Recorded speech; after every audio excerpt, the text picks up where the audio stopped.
अब मैं योगेश मिश्रा जी को बुलाता हूं कि वो आए अपनी बात करें।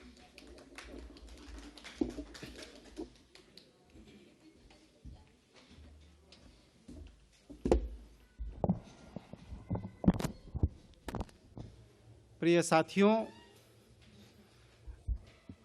सबसे पहले हम वत्स जी से थोड़ा क्षमा चाहेंगे कि समय की प्रतिबद्धता में थोड़ी हमें ढील देने की कृपा करें, थोड़ी सी। ये हमारा संवैधानिक अधिकार है। दूसरी चीज, हम अभी तक जितने लोगों के विचारों को सुने उसमें संविधान की समस्याओं की जड़ पर किसी की उंगली अभी तक नहीं गई। हम संविधान की समस्या की जड़ को थोड़ा सा कुरेदेंगे, क्योंकि समस्या संविधान में नहीं है। संविधान जहां से निकल के आया है, समस्या वहां पे। सबसे पहले यह देखिए कि संविधान बना किन परिस्थितियों में। द्वितीय विश्व युद्ध हो चुका था, ब्रिटेन पूरी तरह तबाह हो चुका था। नेताजी सुभाष चंद्र बोस ने आजाद हिंद सरकार का गठन कर लिया था, सेना का नहीं। आजाद हिंद सरकार का गठन कर लिया था और उस सरकार को विश्व के 11 देशों ने मान्यता दे दी थी। आजाद हिंद सरकार ने एक अपना बैंक स्थापित कर दिया था, जिसने आजाद हिंद सरकार की मुद्राएं प्रकाशित करना शुरू कर दी थी। 40,000 लोगों को उन्होंने अपनी आजाद हिंद फौज में भर्ती कर लिया था और मोइरांग से इंफाल तक उन्होंने अपना कब्जा कर लिया था। यह परिस्थिति थी हमारे देश की। बंगाल का हर इंसान नेताजी सुभाष चंद्र बोस के स्वागत के लिए अपने दरवाजे पर हथियार लेके खड़ा था कि नेताजी की फौज आ जाए और मैं उसके साथ हिंदुस्तान के अंदर से अंग्रेजों को भगाने के लिए निकल पड़ूंगा। यह परिस्थिति थी हमारे देश की। हमारे देश के अंदर फरवरी 1946 में नौसेना ने विद्रोह कर दिया था। अंग्रेज परस्ती से इंकार कर दिया था नौसेना ने। अप्रैल 1946 में ब्रिटिश इंडिया की पुलिस ने हड़ताल कर दी थी। जुलाई में डाक विभाग ने हड़ताल कर दी। जिस डाक विभाग के बड़े बड़े चर्चा अभी करके गए हैं, उस डाक विभाग ने अंग्रेजी की दासिता से इंकार कर दिया था। उसने कहा था मैं नहीं मारता ब्रिटिश गवर्नमेंट की सरकार को। रेल ने अगस्त 1946 में हड़ताल का नोटिस दे दिया था ब्रिटिश गवर्नमेंट को। 1964 में जब एटली, जो उस समय ब्रिटेन के प्रधानमंत्री थे, वो जब भारत आए और बंगाल के गवर्नर के राज्यपाल भवन में रुके, तो उन्होंने कहा कि हिंदुस्तान को आजाद करना हमारी मजबूरी थी। इसके साथ बहुत लोग मेरे इस विचार से असहमत होंगे, लेकिन मैं फिर भी इस बात को कहता हूं कि भारत की आजादी का श्रेय किसी भी भारतीय नेता को नहीं जाता। भारत की आजादी का श्रेय एडोल्फ हिटलर को जाता है। अगर एडोल्फ हिटलर ने द्वितीय विश्व युद्ध में ब्रिटेन की अर्थव्यवस्था को ध्वस्त न कर दिया होता, तो आज भी ब्रिटेन की सरकार हमारे ऊपर शासन कर रही होती। एडोल्फ हिटलर ने अगर जापान को निर्देशित करके नेताजी सुभाष चंद्र बोस को आजाद हिंद सरकार बनाने के लिए बाध्य न कर दिया होता, तो आज भी भारत के ऊपर ब्रिटिश का शासन होता। ये विश्व स्तरीय परिस्थितियां थी, जिन परिस्थितियों में हमारा संविधान निकल के आया। कैबिनेट मिशन भेजा गया, उसने यहां पर आकर विभिन्न नेताओं से चर्चा की, बातचीत की और जाकर रिपोर्ट सबमिट की उसने बाकायदे कि भारत के अंदर एक नेहरू ही एक ऐसा नेता है जो कमजोर व्यक्तित्व का है और उसको किसी भी महिला के माध्यम से पटाया जा सकता है। रिपोर्ट सबमिट की, ब्लैक एंड व्हाइट में, वहां के पार्लियामेंट्री डिबेट में। और बस इन नेहरू को पटाने के लिए माउंटबेटन को इस्तेमाल किया गया। उस समय वो वर्मा में लड़ाई कर रहे थे, उसकी अध्यक्षता कर रहे थे, उनको वहां से विड्रॉ किया गया और बेबिन को यहां पर, जो कि इस समय यहां का वाइसराय था, उसको विड्रॉ करके माउंटबेटन को एडवीना और उनकी बेटी पामिला, इन तीनों को भारत में तैनात किया गया और एडवीना को प्रोजेक्ट दिया गया कि 2 साल के अंदर बस हिंदुस्तान की तबाही का 2 साल के लिए तुम्हें मौका दिया जाता है। हम लोग बड़े गर्व से कहते हैं कि भारत का संविधान अंबेडकर जी ने बनाया। गलत है सूचना। भारत के संविधान निर्माण के लिए 6 कमेटियों का गठन किया गया था और भारत का संविधान जो निर्मित होकर के आया, जो बाहर निकल के आया, वो भीमराव अंबेडकर की देन नहीं, तो जवाहरलाल नेहरू की देन थी। जवाहरलाल नेहरू ने जो कार्यकारिणी समिति का गठन किया,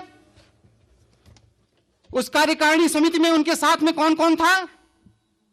आसफ अली, के एम मुंशी, के टी शाह, के शांताराम, हुमायूं कबीर, डी आर गाडगिल। इन 7 लोगों ने मिलकर के भारत के संविधान के प्रारूप को रचा था। डिबेट हो जाने के बाद अंबेडकर को दिया गया कि अब इसका फाइनल शेप आप बनाओगे। और जवाहरलाल नेहरू को अपनी योग्यता पर विश्वास नहीं था। वो इस संविधान का प्रारूप एक ब्रिटिश विद्वान सर इवोर जेनिंग के माध्यम से तैयार कराना चाहते थे, लेकिन गांधी के विरोध पर उन्होंने इस संविधान को अपनी इस कमेटी के माध्यम से गठित किया और मिस्टर बी एन राव ने 27 अक्टूबर 1947 को भारत के संविधान का प्रारंभिक प्रारूप रखा, जिसके अंदर 443 अनुच्छेद थे और 13 अनुसूचियां थी। बात को इसी पर डिबेट हुई। हमारे यहां से कहा गया है साहब भारत के संविधान में विश्व के बड़े बड़े देशों से बड़ी बड़ी चीजें ले ली गई।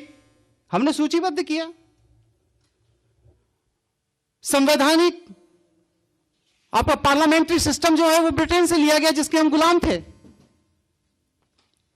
मौलिक अधिकार, संविधान की सर्वोच्चता, संघवाद में उपराष्ट्रपति, वित्तीय आपदा, ये सब हमने अमेरिका के संविधान से लिया। अमेरिका का संविधान क्या है? ब्रिटिशर्स, जिन्होंने जाकर के वहां से इनको फ्रांसीसी स्पेनिश को भगा दिया था और यूरोपियों ने जाकर के वहां कब्जा कर लिया था। यह ब्रिटेन का ही तो उपनिवेश था अमेरिका। ब्रिटिश मानसिकता के लोगों ने ही तो स्पेनिश को अमेरिका से भगा करके वहां पर कब्जा कर लिया। अमेरिका का वास्तविक मूल निवासी जो रेड इंडियन था वो आज अमेरिका में नहीं है। तीसरा, कनाडा, ब्रिटिश उपनिवेश। चौथा, आयरलैंड, ब्रिटिश उपनिवेश। ऑस्ट्रेलिया, ब्रिटिश उपनिवेश। पश्चिम जर्मन, ब्रिटिश उपनिवेश। हमने कहा बाहर से ले लिया? हमने सब कुछ वहीं से लिया जैसा ब्रिटिश की सरकार चाहती थी। रही भारत के संविधान के अंदर की बात, तो मैं ये पूछता हूं संविधान की दुहाई देने वालों से कि भारत के संविधान में भारत को राष्ट्र कहकर के कहां संबोधित किया गया है, वो हमें आर्टिकल बताने का कृपा करें। 395 अनुच्छेद जो बढ़ के अब 444 अनुच्छेद हो गए, लेकिन इन 444 अनुच्छेदों में भी भारत को अभी भी राज्य का स्तर दिया गया। नहीं देने वाले अभी पहले यही तय करें कि भारत के संविधान में भारत को राष्ट्र कह के क्यों नहीं संबोधित किया गया। इसका सीधा साधा जवाब जो मैं समझता हूं कि आज भी भारत ब्रिटिश कॉमनवेल्थ के दायरे में ब्रिटिश का उपनिवेश है। इसीलिए आज हम जापान में एम्बेसडर पोस्ट करते हैं, चाइना में एम्बेसडर पोस्ट करते हैं, रशिया में एम्बेसडर पोस्ट करते हैं, लेकिन ब्रिटेन में हाई कमिश्नर पोस्ट करते हैं। हम श्रीलंका में हाई कमिश्नर पोस्ट करते हैं। पाकिस्तान में, जितनी कॉमनवेल्थ कंट्रीज हैं उनमें हिंदुस्तान का उच्चायुक्त पोस्ट किया जाता है, एम्बेसडर राजदूत नहीं पोस्ट किया जाता, क्योंकि हम ब्रिटिश के उपनिवेश still today. General clauses act का सेक्शन 3 सब क्लॉज 6 देखिए, उसमें साफ साफ लिखा है भारत के अंदर जहां भी केंद्रीय सरकार के कानून लागू होंगे वो सब ब्रिटिश उपनिवेश के अंतर्गत माना जाएगा। साफ साफ लिखा है। स्टिल टुडे, आज की जो आपकी नागरिकता अधिनियम है उसमें देखिए सेक्शन 10, सेक्शन 11, आप तो महारथी हैं पांडे जी इसके, उसमें साफ साफ लिखा है कि कॉमनवेल्थ कंट्री का कोई भी नागरिक उस नागरिकता के आधार पर भारत का के अंदर कॉमनवेल्थ कंट्री की नागरिकता रखता है। आज तक हमारे भारत के संविधान में नागरिक शब्द को ही डिफाइन नहीं किया गया। नागरिक शब्द की ही डेफिनेशन हमारे कॉन्स्टिट्यूशन में नहीं है। अभी दीक्षित जी चर्चा करके गए, हम भारत के लोग, हम भारत के लोग। अरे कॉन्स्टिट्यूशन के अंदर इटसेल्फ लिखा हुआ है कि this constitution is established as by law, not by the Indian people. हमने बस इस संविधान को अंगीकृत किया है, आत्मसात किया है, जैसा मेरे ऊपर थोप दिया गया हमने स्वीकार कर लिया। और उसको स्वीकार करने वाले वो कौन से लोग थे? ये वो लोग थे जो ब्रिटिश परस्त थे। इन लोगों को हिंदुस्तान के आम आवाम ने कभी भी इस संविधान को स्वीकार करने का कोई अधिकार नहीं दिया था। मैं पूछता हूं कि एक संविधान बनाकर मैं ले आऊं और कहूं भारत में लागू कर दिया जाए तो क्या मेरे कहने से लागू हो जाएगा? नहीं लागू होगा। उस संविधान के पीछे एक लीगल फोर्स होना चाहिए, विधि की शक्ति होना चाहिए उस संविधान के पीछे, तब वह संविधान हमारे देश में लागू होगा। और भारत के संविधान के पीछे कौन सी विधि की शक्ति थी? वह लीगल फोर्स कहां है उस भारत के संविधान का? वह लीगल फोर्स है government of India act 1935, Indian independence act 1947 में। ये दोनों ही ब्रिटिश पार्लियामेंट में पास किए गए थे। भारत के संविधान के पास जो आज विधिक शक्ति है, वो विधिक शक्ति भारत के संविधान की देन नहीं है, भारत के लोगों की देन नहीं है, भारत की जनता की देन नहीं है, बल्कि इंडियन इंडिपेंडेंस एक्ट 1947, भारतीय स्वतंत्रता अधिनियम 1947 के तहत ब्रिटिश पार्लियामेंट द्वारा दी गई विधिक शक्ति है, जिस विधिक शक्ति के तहत आज ये सत्ता में बैठे हुए लोग हमारे ऊपर शासन करते हैं। हमारे यहां मंत्रियों का कोई क्वालिफिकेशन नहीं है, संसद के सदस्य होने की फिर भी है कि भारत का नागरिक होना चाहिए, दिवालिया नहीं होना चाहिए, पागल नहीं होना चाहिए, उसके अंदर एक योग्यता होनी चाहिए, कुछ तो है। लेकिन मंत्री होने की कोई योग्यता हमारे संविधान के अंदर नहीं है। हम बहुत बेसिक प्रश्न एक खड़ा करते हैं, अगर हम इंडिपेंडेंट हैं, स्वतंत्र हैं, तो भारतीय संविधान के अनुच्छेद 333 के तहत आज भी हमारे लोकसभा के अंदर 2 अंग्रेजों को रखने की बाध्यता क्यों है? कॉन्स्टिट्यूशनल प्रोविजन है। 2 अंग्रेज सांसद राष्ट्रपति नामित करेगा, रखेगा, उसके बिना पार्लियामेंट नहीं चलेगी। आज भी भारतीय संविधान के अनुसूची 8 में जो 22 भाषाओं का वर्णन है, उसमें अंग्रेजी कहीं नहीं है, उसमें अंग्रेजी कहीं नहीं है। भारतीय संविधान की अनुसूची 8 में जो 22 भाषाएं दी गई हैं, भारतीय भाषाएं, उनमें अंग्रेजी कहीं नहीं है।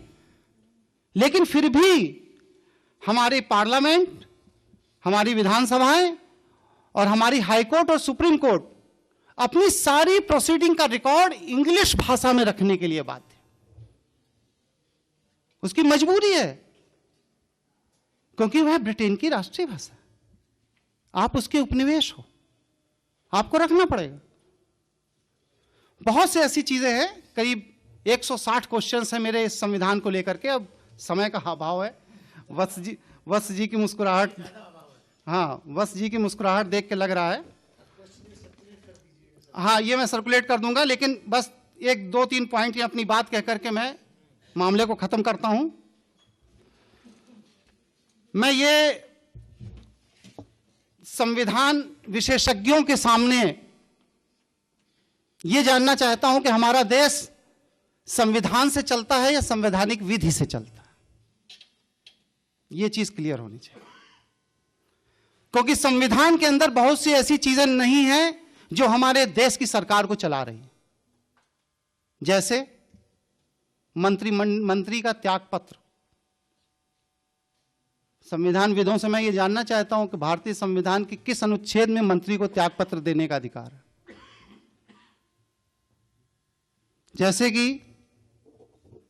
बिना सदन की सदस्यता के प्रधानमंत्री बना देना। किस अनुच्छेद में यह अधिकार?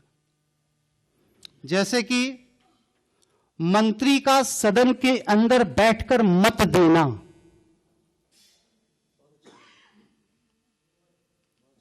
लेजिस्लेचर अलग है, एग्जीक्यूटिव अलग है। इसकी खिचड़ी कैसे बना दी जाती है? कॉन्स्टिट्यूशन में कहां प्रोविजन है कि मंत्री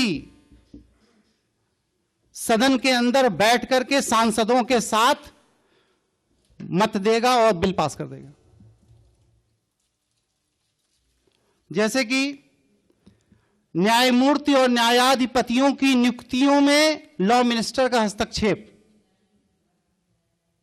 जब जुडिशरी इंडिपेंडेंट है, राष्ट्रपति और सीजेआई मिलकर के न्यायाधीशों की नियुक्ति कर रहे हैं, कॉन्स्टिट्यूशन में क्लियर कट प्रोविजन है, तो प्राइम मिनिस्टर हाउस और लॉ मिनिस्टर हाउस फाइल जाने और उनकी अप्रूवल की क्या जरूरत पड़ती है?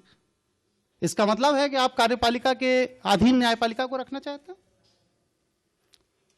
उप प्रधानमंत्री 2 बार हुए हमारे यहां। कॉन्स्टिट्यूशन में कहां व्यवस्था है भाई कि उप प्रधानमंत्री का पद होगा और उसके लिए भी आदमी रखा जा सकता है? राजनीतिक दलों के गठन की व्यवस्था हमारे संविधान में कहां है? जो कांग्रेस बन गई, बीजेपी बन गई, बसपा बन गई, सपा बन गई, ये बन गई, वो बन गई, किस आर्टिकल के तहत? हमारे कॉन्स्टिट्यूशन के निर्माताओं ने, निर्माण करने वालों ने तो राजनीतिक दलों के गठन की कभी कोई बात ही नहीं सोची थी। और उससे बड़ी बात क्या, नेता विरोधी दल संविधान में कहां है भाई? नेता विरोधी दल। अल्पमत पे सरकार को गिरा देना, कॉन्स्टिट्यूशन में कहां प्रोविजन है कि अल्पमत बहुमत वाली सरकार बनाएगा और उसके लिए इलेक्शंस होंगे और फिर इसके बाद अलग अल्पमत हो जाता है तो एक वोट के अभाव में टिकट सरकार गिरा दी जाएगी? कॉन्स्टिट्यूशन में कहां प्रोविजन है ये सब? जैसे कि शून्यकालीन सत्र को चलाना, शून्यकालीन सत्र का प्रोविजन हमारे कॉन्स्टिट्यूशन में कहां? मुझे तो नहीं मिला। जैसे कि संसदों के वेतन और भत्ते का निर्धारण स्वयं सांसद करेंगे, ये कहां है हमारे कॉन्स्टिट्यूशन? बहुत सी चीजें हैं। बहरहाल समय का अभाव है, संक्षेप में अपनी बात कहता हूं और इसके बाद 2 मिनट के अंदर अपनी बात खत्म करता हूं। 1885 के गदर के बाद W.H. व्यूम ने एक 1600 पन्ने की एक थीसिस सबमिट की थी, जिसमें उन्होंने ये बात कही थी कि भारत के अंदर दोबारा क्रांति ना हो, इसके लिए मैं कुछ फार्मूले दे रहा हूं।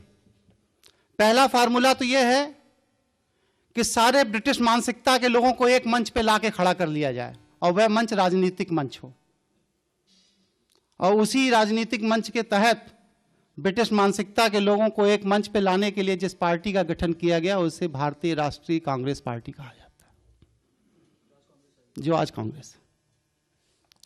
दूसरी बात, भारतीयों को बांटने के लिए धर्म, भाषा, क्षेत्र, जमींदार और किसान, पूंजीपति और श्रमिक, अमीर और गरीब, शिक्षित और अशिक्षित, हरिजन और सवर्ण के नाम पर समाज को बांट दो, इतने टुकड़े कर दो इसके कि ये कभी यूनाइट ना हो पाए, और जब ये यूनाइट नहीं होंगे तो क्रांति नहीं होगी, हमारा शासन चलता रहे।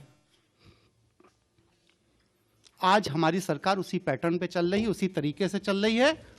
और जहां तक भारतीय नागरिकता अधिनियम में अभी लेटेस्ट अमेंडमेंट आ गया है, for your kind information mister Pandey ji, कि 26 जनवरी 1950 से लेकर के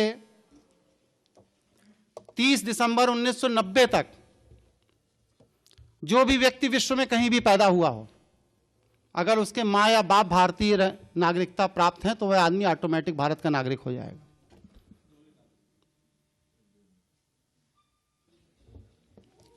तो ये जो सुनियोजित षड्यंत्र जो हमारे देश को दोबारा कब्जा करने का हो रहा है, इसके लिए हम बुद्धिजीवियों की आपस में चर्चा की जरूरत है। समय का अभाव है, लेकिन मैं एक अनुरोध करूंगा और इसके बाद अपनी बात खत्म करूंगा कि अगली बार 2 दिन का आप सत्र चलाइए और हर व्यक्ति को पूरी बात कहने का मौका दिया जाए। इसके बाद बात समाप्त करता हूं। धन्यवाद।